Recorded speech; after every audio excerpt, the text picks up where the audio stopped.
પરંતુ આ નીટનો paper leak થયો છે, હકીકત છે. ધર્મેન્દ્ર પ્રધાન નાકામ છે, હકીકત છે. એનો રાજીનામું લેવું જોઈએ, એ પણ હકીકત છે. યુવાનોએ તમને બેસાડ્યા છે સત્તા ઉપર અને હવે યુવાનો ઉપર તમે લાઠીચાર્જ કરો. પણ લીક થયું છે કારણ કે શિક્ષણ મંત્રી નાકામ છે, એટલે શિક્ષણ મંત્રીનું રાજીનામું જોઈએ.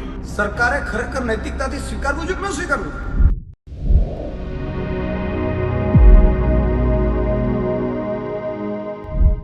નમસ્કાર, તમે જોઈ રહ્યા છો ગુજરાત પ્લસ ન્યૂઝ અને હું છું મમલ.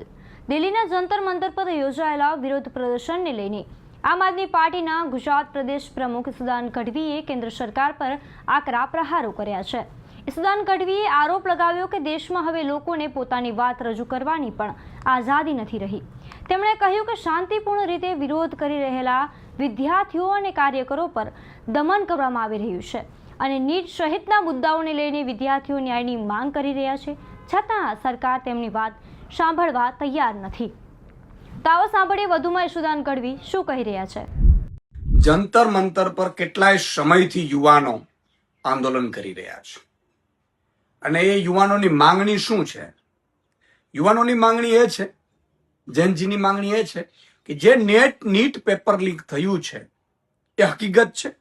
પેપર લીક થયું, સરકારે સ્વીકાર્યું, ફરીથી પરીક્ષા લેવી પડી, પણ લીક થયું છે કારણ કે શિક્ષણ મંત્રી નાકામ છે, નિષ્ફળ છે, એટલે શિક્ષણ મંત્રીનું રાજીનામું જોઈએ. અને એને સમર્થન કરતા સોનમ વાંગચુજી પર્યાવરણવિદ છે અને ખૂબ એમણે સમાજના સેવાના કામો કર્યા છે. અભિજીત દીપકે જેણે આખી પાર્ટી બનાવી છે, કોકરોચ જનતા પાર્ટી, એ લોકોએ માંગણી મૂકી છે કે શિક્ષણ મંત્રી છે ધર્મેન્દ્ર પ્રધાન, એનો રાજીનામું આપી દો. અને રાજીનામામાં ખોટું શું છે? તમે રાજીનામું ન આપવું પડે એટલા માટે થઈને 1 લાખથી વધુ યુવાનો જ્યારે જેનજી આખા દેશથી ભેગું થયું જંતર મંતર પર, એને રોકવા માટે તમારે હજારો પોલીસ રોકવી પડી. એ પોલીસ જે તપાસ કરતી હતી એ કામો રોક્યા, પછી ઢગલાબંધ એફઆઈઆરો કરશો, એના કાગળ વર્ક કરશો અને અદાલતમાં એ કેસ પડતર રાખશો, અદાલતો ઉપર કેસનું ભારણ વધારશો. એ કારણ શું? તો કારણ ધર્મેન્દ્ર પ્રધાન રાજીનામું નથી આપવું એટલે અમે આ ખેલ કરીએ છીએ. સરકારે ખરેખર નૈતિકતાથી સ્વીકારવું જોઈએ કે ન સ્વીકારવું જોઈએ? અને એ લોકો જે જેનજી છે, જે યુવા છે, જે પોતે પીડિત છે, એટલા માટે એમણે કર્યું છે.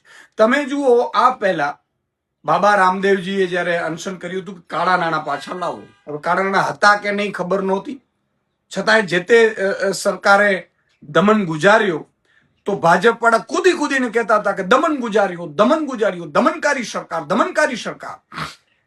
તત્કાલીન મુખ્યમંત્રી નરેન્દ્રભાઈ એવું કીધેલું કે આ તો દમનકારી સરકારો છે. પરંતુ એ કાળા નાણાંનો શું થયું આપણે ખબર છે. કાળું નાણું 1 રૂપિયો મળ્યો નથી હજી. પરંતુ આ નીટનો પેપર લીક થયો છે, હકીકત છે. ધર્મેન્દ્ર પ્રધાન નાકામ છે, હકીકત છે. એનો રાજીનામું લેવું જોઈએ, એ પણ હકીકત છે. ત્યારે આખું ભાજપ ચૂપ છે અને વિદ્યાર્થીઓ પર એટલું દમન તમે ગુજારો છો. કાલે પોલીસ લાઠીચાર્જ કરતું હતું, પોલીસે બધાને ઉપાડીને લઈ ગઈ, સોનમ વાંગચુજીને લઈ ગયા, આગેવાનોને લઈ ગયા, આગેવાનોને કોઈને આવવા નથી દેતા, બાજુ બેરિકેડ લગાડીને વેલ્ડિંગો કરો છો. આટલી બધી તમારે મહેનત કરવાની બિલકુલ જરૂર નથી. યુવાનોએ તમને બેસાડ્યા છે સત્તા ઉપર અને હવે યુવાનો ઉપર તમે લાઠીચાર્જ કરો છો. એ બાળકો ઉપર કે જેમણે તમે ધોરણ 12 પછી શું પરીક્ષા પે ચર્ચા આ બધું કરી અને તમે તમારું જ્ઞાન આપીને એ લોકો જયારે પરીક્ષાઓ આપવા જતા હતા અને એ પરીક્ષા આપ્યા, એમાં એમણે જે માંગ કરી, વાજિબ માંગ, એમાં તમને ખોટી લાગે છે, એના ઉપર દમન કરો છો, અત્યાચાર કરો છો, લાઠીચાર્જ કરો છો. ઈશ્વર પણ માફ નહીં કરે. ઈસુદાન ગઢવીની વાતથી તમે કેટલા સહેમત છો, શું વિચારો છો, કમેન્ટમાં જરૂરથી જણાવજો. અને સમાચારની વધુ માહિતી માટે ગુજરાત પ્લસને સબસ્ક્રાઇબ કરવાનું ભૂલતા નહીં. નમસ્કાર.